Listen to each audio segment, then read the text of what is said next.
Breakfast bulletin की शुरुआत करेंगे इस वक्त की बड़ी खबर के साथ। इस वक्त की बड़ी खबर बीजापुर से सामने आ रही है, जहां बीजापुर में माओवादी स्मारक ध्वस्त हुआ है। 15 फीट ऊंचे स्मारक को सुरक्षा बलों ने ध्वस्त किया है। सर्चिंग के दौरान सुरक्षा बलों को ये स्मारक मिला। थाना क्षेत्र के गोटुमपल्ली के जंगल में यह स्मारक मिला है। डीआरजी और सीआरपीएफ की संयुक्त कार्रवाई देखने को मिली है, एक्शन देखने को मिला है, जहां बीजापुर में माओवादी स्मारक ध्वस्त किया गया है। 15 फीट ऊंचे स्मारक को सुरक्षा बलों ने ध्वस्त करने में कामयाबी हासिल की है। सर्चिंग के दौरान सुरक्षा बलों को यह स्मारक मिला था। तरीम थाना क्षेत्र के गोटुमपल्ली में ये स्मारक मिला है। डीआरजी और सीआरपीएफ की संयुक्त टीम ने ये कार्रवाई की है, ये एक्शन लिया है। लगातार बीजापुर में माओवादियों के, नक्सलियों के जो मंशा है उसे नस्तेनाबूद किया जा रहा है। उनके जो भी मंशा है उन्हें गिराया जा रहा है। लगातार नक्सली सरेंडर भी कर रहे हैं और आज एक बार फिर सफलता हासिल हुई है, जहां स्मारक को ध्वस्त किया गया है। आप तस्वीरों में देख सकते हैं, जेसीबी की मदद से स्मारक को ध्वस्त किया गया। 15 फीट ऊंचे इस स्मारक को सुरक्षा बलों ने ध्वस्त किया है। इस खबर पर ज्यादा जानकारी के साथ सीधे जुड़ेंगे हमारे संवाददाता कृष्णा पटेल से। कृष्णा, जिस तरीके से आज एक और सफलता हासिल हुई है, डीआरजी और सीआरपीएफ की संयुक्त कार्रवाई ने ये बड़ी अंजाम दिया है और स्मारक को ध्वस्त किया है, क्या कुछ आगे अपडेट है? में एक स्मारक जवानों को सर्चिंग के दौरान मिला है और ये तर्रेम थाना के अंतर्गत स्मारक मिला है, जिसे जवानों ने सुरक्षित पोकेन के द्वारा उसे ध्वस्त कर दिया है। और मैं आपको बताना चाहूंगा कि लगातार नक्सलियों के खिलाफ सुरक्षा बलों का ऑपरेशन जारी है। इसको लेकर कहीं ना कहीं स्मारक नक्सली अपने मारे गए साथियों की याद में बनाते हैं। फिलहाल जवानों को मिली है और उसे ध्वस्त कर दिया गया है। जी बिल्कुल कृष्णा, जिस तरीके से 15 फीट का स्मारक बताया जा रहा है, ऐसे में और भी ऐसे ही स्मारक कोई और क्षेत्र में मौजूद हैं या कहीं और जवानों को मिले हैं? तर्रेम थाना क्षेत्र अंतर्गत जो ये स्मारक मिला है, यही मिला है अभी तक और आगे भी जवानों के द्वारा सर्चिंग की जा रही है। जैसे ही मिलती है तो जानकारी दीजिए। जी बिल्कुल, धन्यवाद कृष्णा हमारे साथ तमाम जानकारी साझा करने के लिए। इसी के साथ खबरों में आगे बढ़ते हैं। आज देश के लौह पुरुष सरदार वल्लभ भाई पटेल की जयंती मनाई जा रही है। इसको राष्ट्रीय एकता दिवस के रूप में मनाया जा रहा है। गिरिडीह पुलिस और जिला प्रशासन की ओर से रन फॉर यूनिटी कार्यक्रम का आयोजन किया गया, जिसमें डीसी, एसपी समेत जिले के तमाम अधिकारी और लोग शामिल हुए। रन फॉर यूनिटी की शुरुआत न्यू पुलिस लाइन पपर वाटाट से हुई। अधिकारियों ने सुबह सुबह इस दौड़ में शामिल होकर देश को एक सूत्र में बांधने और देश की मजबूती बनाए रखने पर बल दिया।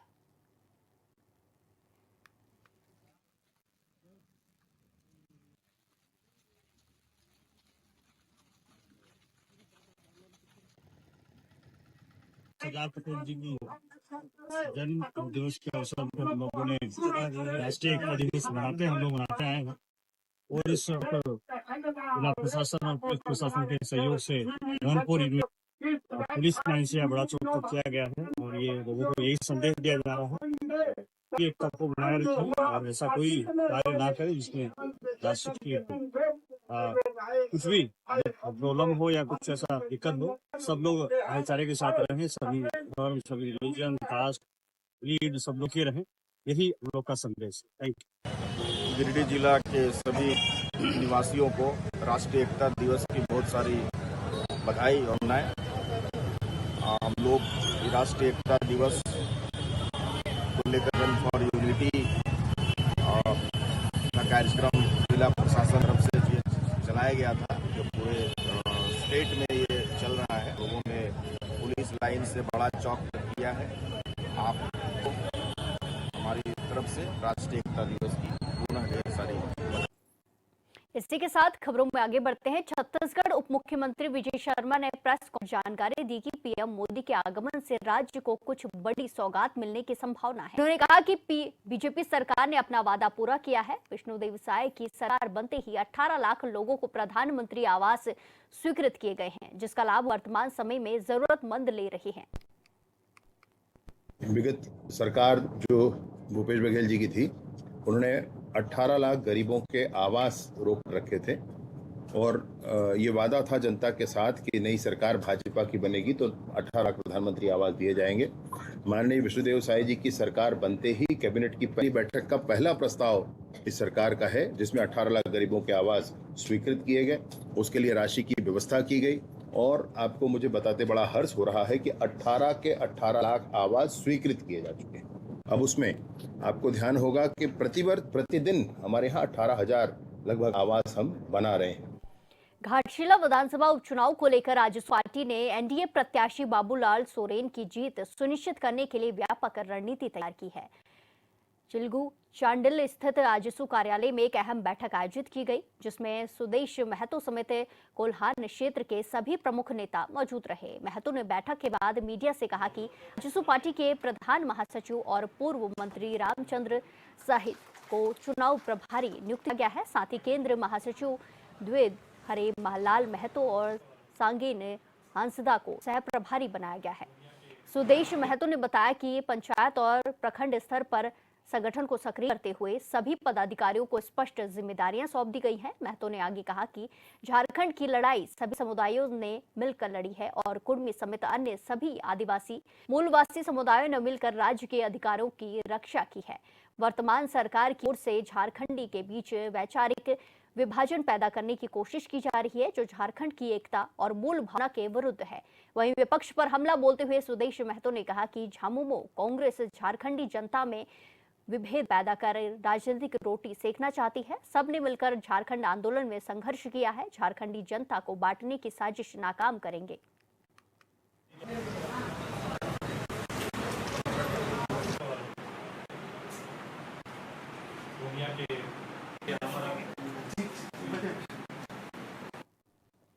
इसी के साथ खबरों में आगे बढ़ते हैं। विनोद कुमार ने बिरसा मुंडा एयरपोर्ट के नए रूप में प्रभार ग्रहण किया है।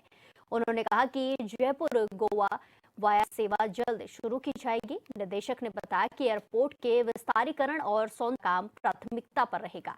साथ ही सुरक्षित लैंडिंग के लिए कैट 2 लैंडिंग सिस्टम योजना है। इसके लिए राज्य सरकार से भूमि उपलब्ध कराने का अनुरोध किया गया है। नए निदेशक विनोद कुमार ने कहा कि यात्रियों की सुविधाएं उनकी पहली प्राथमिकता होगी। टर्मिनल के अंदर खानपान से लेकर बोर्डिंग तक की व्यवस्थाओं में सुधार किया जाएगा, ताकि यात्रियों को किसी भी तरह की असुविधा ना हो।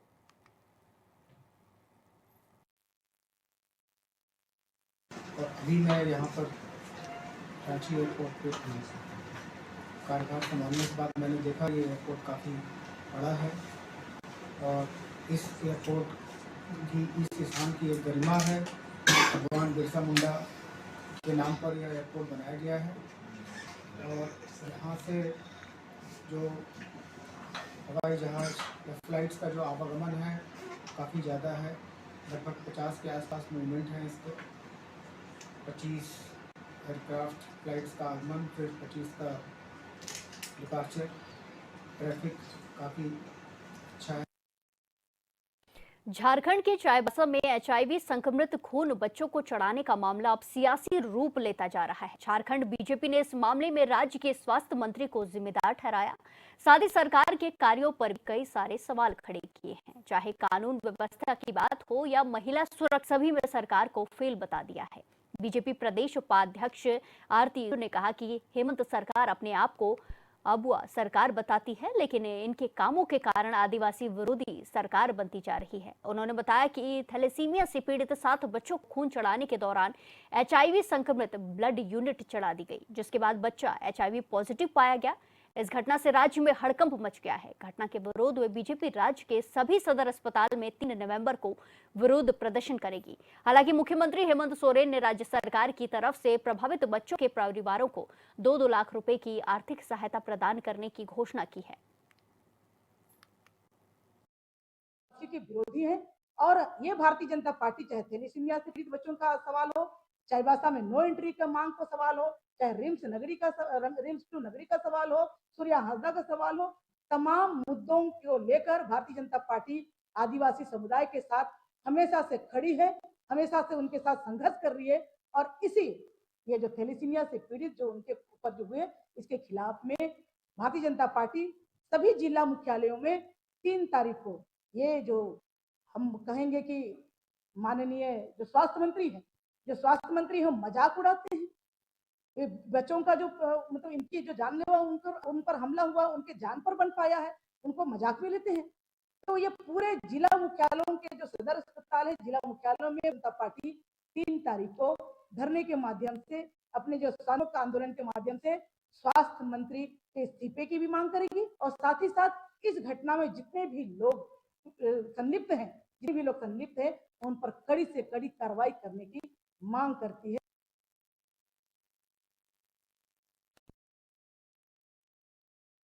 पास के निर्माण कार्य में हो रही देरी को लेकर जिला प्रशासन ने स्थिति को स्पष्ट किया है। उपायुक्त ने कहा कि जल्द ही अंडरपास का निर्माण कार्य शुरू किया जाएगा। टेंडर प्रक्रिया पूरी हो चुकी है और जो भी अड़चनें थी उन्हें सुलझा लिया गया है। जल्द निर्माण को लेकर जिला प्रशासन ने आश्वस्त किया है। धनबाद उपायुक्त आदित्य रंजन ने कहा कि गयापुल अंडरपास के निर्माण को लेकर लंबे समय से चर्चा हो रही थी। नागरिकों ने लंबे समय से जाम की समस्या से निजात पाने के लिए गयापुल अंडरपास के निर्माण की मांग की है। उनका कहना है कि इस अंडरपास के निर्माण से शहर के ट्रैफिक की समस्या दूर होगी और लोगों को आवागमन में आसानी होगी। वहीं रेलवे की ओर से डीआरएम ने भी अंडरपास निर्माण को रेलवे ट्रैक के चारों ओर निरीक्षण कर अधिकारियों को दिशा निर्देश दिए हैं। रेलवे की ओर से एनओसी जारी होते ही कार्य शुरू हो जाएगा।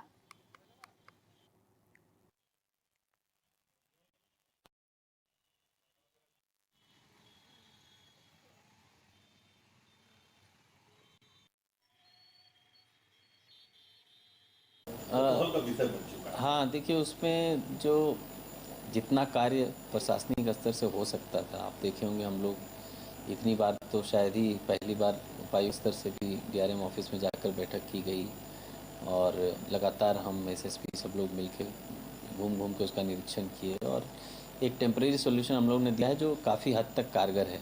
मैं 100% उसको नहीं कहूँगा क्योंकि वो टेम्परेरी ही है, बट लेकिन काफ़ी हद तक कारगर है। वो जो 4 घंटे 5 घंटे की जाम थी वो तो अब नहीं लग रहा है।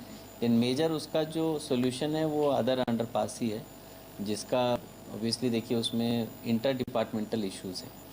गोडाउन है जो एफसीआई का है। इसी के साथ खबरों में आगे बढ़ते हैं। झारखंड के सिमडेगा जिले में कनारोबा रेलवे स्टेशन के पास एक बड़ा हादसा देखने को मिला, जहां राउरकेला से रांची की ओर जा रही एक मालगाड़ी के लगभग 10 डिब्बे पटरी से उतर गए। ये दुर्घटना बानो कनारोबा रेलवे स्टेशन के बीच हुई, जिसके चलते हटिया राउरकेला रेलखंड पर रेल यातायात पूरी तरीके से बाधित हो गया। गनीमत रही कि हादसे में कोई भी जनहानि नहीं हुई है। रांची रेल मंडल के सीनियर डीसीएम शुचि सिंह ने बताया है कि ट्रेन संख्या 18452 तपस्वी रेलवे एक्सप्रेसवे को टाटी स्टेशन पर शॉर्ट टर्मिनल करना पड़ा। इसके बाद ट्रेन को राउरकेला स्टेशन पर वापस ले जाया गया, जहां से यात्रियों को सुरक्षित बस की ओर से हटिया स्टेशन पहुंचाया गया। इस दौरान यात्रियों का खास ख्याल रखा गया। वहीं छोटे बच्चों के लिए दूध और बेबी फूड की भी व्यवस्था की गई। 22 बसों की व्यवस्था की गई थी।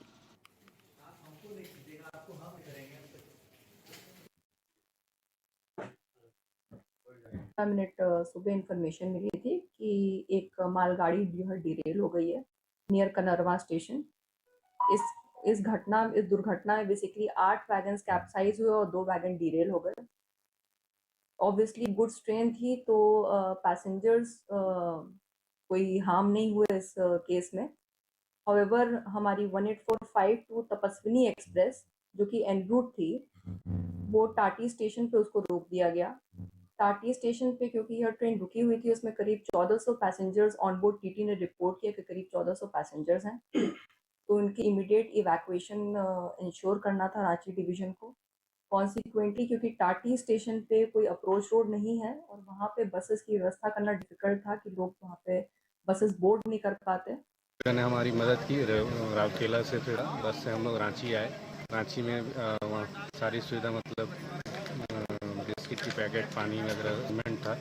किसी तरह का कोई दिक्कत नहीं हुआ। यहाँ आने पे भी रेलवे के स्टाफ के द्वारा मदद किया। हम लोग को ऑटो वगैरह मिल गया है। अब हम लोग अपने घर की ओर जा रहे हैं। इसके लिए रांची रेलवे का बहुत बहुत धन्यवाद। हम लोग अच्छे से पहुँच गए हैं। हम राउरकेला से रांची अच्छे से पहुँच गए हैं। इसी के साथ खबरों में बढ़ते हैं। रांची के रिम्स ट्रामा सेंटर के पास हाई वोल्टेज ड्रामा हुआ है, जहां एक युवक ने बिजली के खंभे में चढ़कर जमकर हंगामा काटा। इस दौरान बिजली का झटका लगने से वो गंभीर रूप से घायल हो गया। फानम ने युवक को अस्पताल में भर्ती करवाया गया। बताया गया कि पोल में चढ़ने वाले युवक का भाई सड़क का हादसे में घायल होने के बाद रिम्स में इलाज के लिए भर्ती कराया गया था। सड़क हादसे में उसका भाई घायल हुआ था, जिसके चलते उसे अस्पताल में भर्ती कराया गया। इस दौरान उसकी मौत होने से युवक डिप्रेशन में चला गया, जिस वजह से वो पोल में चढ़ गया और हंगामा करने लगा। मामला मोटा मोटी 1 घंटा का है। आपका रंजीत टुडू नाम का है व्यक्ति, जो कि घाटशिला का रहने वाला है। वो हॉस्पिटल अपने परिवार यानी भाभी को इलाज के लिए लाया था। वो बेचारी डेट अब डेट करने के दरमियान क्या है कि वो हो सकता है डिप्रेशन की क्या था, टेंशन में था। वो इधर आया ट्रामा सेंटर जस्ट बगल में, जो कि 440-35 हज़ार का तार गया, उसमें चढ़ गया। और चढ़ने के बाद उस समय अचानक आवाज़ आया ट्रांसफर का, तो लाइट पूरा कट गया। तो पूरा जब हल्ला होने लगा तो हम लोग सब लोग आए, क्योंकि जस्ट सटा हुआ हम लोग का छठ समिति वाले सब लोग वहीं पर थे। तो जैसे आवाज़ आया सब लोग हम लोग जुटे। मोटा मोटी 1 घंटा तक वहाँ पर हल्ला गुला, रोड जाम वगैरह बहुत हुआ। लेकिन जिला प्रशासन भी था, नगर के लोग, नगर निगम के भी लोग थे। लेकिन बहुत मशक्क़त के बाद मोटा मोटी 1 घंटा के बाद आपका फायर ब्रिगेड का गाड़ी आया। लेकिन जस्ट जो सीढ़ी लगाने के क्रम में वो आदमी जो है आपका रंजीत टुडू। अब वक्त एक छोटे से ब्रेक का, फिर लौटेंगे कुछ खबरों के साथ। बने रहिए हमारे साथ।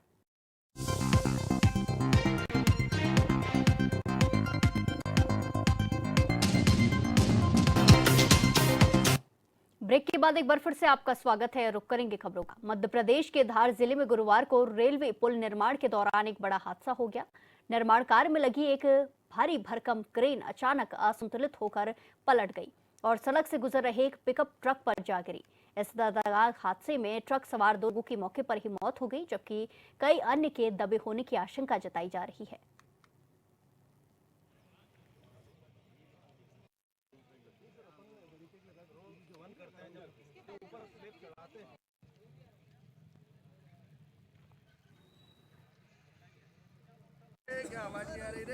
देखिए, ये क्या है कि आरओबी 226 जो है उस पे ये घटना घटी थी। ये सागौर और सागौर कुटी के सेक्शन के बीच में ये वाकया हुआ था, जो कि जो क्रेन है वो टाटा वैन से डैश होते हुए और उस पे जो मैजिक वैन है उस पे गिरी। तो ये क्या है कि हम लोगों ने क्या है कि पूरी तरह से स्थानीय प्रशासन को भी बता दिया गया था। इसके अलावा हम लोग ने पूरी तरह से इसको सुरक्षा भी हम लोग ने की थी। इसके बावजूद वो लोग क्या है कि यहाँ पे आवाजाही यहाँ पे हो रही थी, तो इसके बीच में ये क्या है कि एक जो पिकअप है उसकी वजह से ये वाकया हुआ। देखिए, आज सुबह सूचना ये आई थी कि रेलवे ब्रिज में जो निर्माणाधीन क्रेन है वो किसी कारण से गिर गई है और उसके नीचे जो निकल रहे थे वहाँ पर कुछ दबने की सूचना थी, जिसमें पूरी क्रेन, दूसरी क्रेन लगाई गई और एम्बुलेंस बुलाई गई। तत्काल राहत कार्य कराया गया, जिसमें ये पता लगा कि 2 अभी बॉडी मिली है, जिनका पता भी लग गया है कौन है। और इस संबंध में रेलवे से भी जवाब लिया जा रहा है इसमें, जो भी ठेकेदार कॉन्ट्रैक्टर था, कि किस कारण से इसका गिरना हुआ है। इसमें यहाँ पर इंदौर दाहोद रेल परियोजना के अंतर्गत इस सागौर क्षेत्र में रेलवे ओवरब्रिज का निर्माण कार्य चल रहा था। इस निर्माण कार्य के दौरान क्रेन गिरने से हादसा हो गया है, जिसमें 2 गाड़ी दबी हुई है। अनुमान ऐसा लग रहा है कि 2 या 3 लोग उसके नीचे दबे हैं। सारी स्थिति क्लियर होगी। क्रेन बचाव कार्य चल रहा है, पूरा प्रशासन लगा हुआ है। सभी लोग यहाँ पर गांव के लोग मदद कर रहे हैं और प्रशासन पूरी तरह से तत्काल बचाव कार्य, और कुछ देर में ये स्थिति क्लियर हो जाएगी कि उसके नीचे हादसे में कितने लोगों की दबे होने की संभावना है, वो क्लियर हो जाएगी। इसी के साथ खबरों में आगे बढ़ते हैं। गिरिडीह के कुलगो टोल प्लाजा संख्या 2 पर उस समय अफरा तफरी मच गई जब लगभग 15 से 20 वाहनों में सवार युवकों के एक समूह ने टोल कर्मियों के साथ मारपीट कर दी और टोल फ्री करवाने की कोशिश की। सूत्रों के मुताबिक ड्यूटी पर तैनात टोल कर्मी नरेंद्र कुमार और गौरव शर्मा अपने कार्यस्थल पर थे, तभी वाहनों में सवार कुछ लोग बिना शुल्क दिए टोल पार करने की कोशिश करने लगे और रोकने पर युवकों ने कर्मचारियों के साथ गाली गलौज और हाथापाई करनी शुरू कर दी। मारपीट के दौरान कर्मियों को चोटें आई हैं, जिन्हें इलाज के लिए रेफरल अस्पताल भेजा गया है। वहीं हंगामे के बीच टोल कर्मी का मोबाइल चोरी हो गया, साथ ही उसके गले में पहनी हुई लगभग 10 ग्राम की सोने की चेन भी किसी युवक ने छीन ली है। टोल प्रबंधन ने इस संबंध में थाना प्रभारी को लिखित आवेदन देकर FIR दर्ज कर दोषियों पर सख्त कार्रवाई की मांग की है।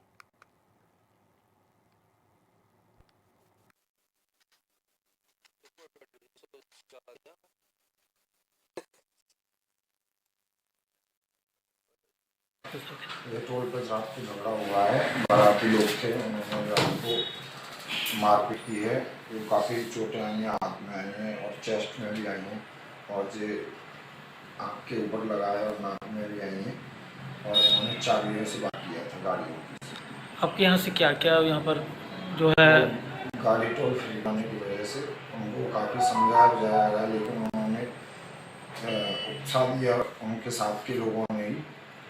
और 8 से 10 गाड़ियाँ थी और 40 से 50 लोग। मामला ऐसा हुआ कि करीब रात में ये घटना करीब अपने 11:15 से और 11:15 के बीच घटना रही है। इसमें 20 से 25 गाड़ियों के साथ धनबाद से आ रही थी गाड़ियाँ, और ये प्लाया TP2 का मामला है। इसमें बूथ नंबर जो हमारा 24 नंबर है उस पर गाड़ियों से टोल मांगा गया, जो हमारी NHAI के अनुबंध की शर्तों के अनुसार जो रेट निर्धारित है उसी के अनुबंध की शर्तों के अनुसार हमने टोल मांगा। टोल मांगने पर उन्होंने हाँ किया, अपना वीडियो तक आप हमारा मोबाइल दे रख लीजिए सिक्योरिटी के लिए, हम सभी गाड़ियों को एक्टिवेट कर देंगे। उनका हम नाम नहीं जानते हैं, ये व्यक्ति थे और सफ़ेद पहचान करने थे। जब लास्ट की गाड़ी आई तो उनसे बोला कि आप सभी गाड़ी निकाल ली है, तो आप पेमेंट कर दीजिए। तो उन्होंने मना कर दिया और गाड़ी रोज करने लगे, तो संख्या उनके साथ चलते उन्होंने कर्मचारियों की मारपीट कर दी। वहाँ पर तैनात कर्मचारी हमारे नरेंद्र सिंह और गौरव शर्मा थे। इसी के साथ खबरों में आगे बढ़ विभाग के अनुसार चक्रवाती तूफान मोंथा कमजोर पड़ गया है और गहरे दबाव क्षेत्र में तब्दील हो चुका है। मौसम विभाग के अनुसार 31 अक्टूबर तक इसका असर झारखंड में देखने को मिलेगा। 31 अक्टूबर तक झारखंड में रुक रुक कर बारिश होने की संभावनाएं जताई जा रही हैं।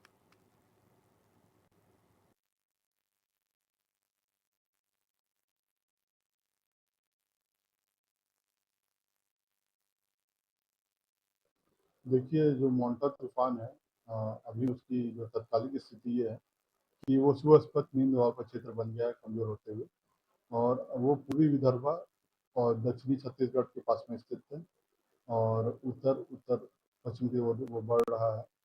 और अभी आज 30 तारीख है, तो अभी झारखंड में कम से कम 2 दिन तो उसका असर आपको देखने को मिलेगा। 1 तारीख से उसका असर थोड़ा सा कम हो जाएगा, और 2 तारीख से मौसम पूरी तरीके से झारखंड में आपको साफ देखने को मिलेगा। तो अभी जो 2 दिन है उसमें उसका असर आपको देखने को मिलेगा। आज में थोड़ा ज़्यादा व्यापक असर है, कल में भी असर होगा, बट ज़्यादा असर थोड़ा सा संथाल परगना के डिस्ट्रिक्ट में देखने को मिलेगा। अलीराजपुर जिले के छकतला में ऐतिहासिक आंदोलन देखने को मिला। आंदोलन में आदिवासी विकास परिषद ने 22 जन मुद्दों की गूंज उठाई। आदिवासी विकास परिषद के प्रदेश उपाध्यक्ष महेश पटेल के नेतृत्व में ऐतिहासिक आदिवासी अधिकारी आंदोलन हुआ। हजारों किसानों, मजदूरों, युवाओं और महिलाओं ने 22 जन मुद्दों पर अपनी आवाज को बुलंद किया। ये फसल देखो,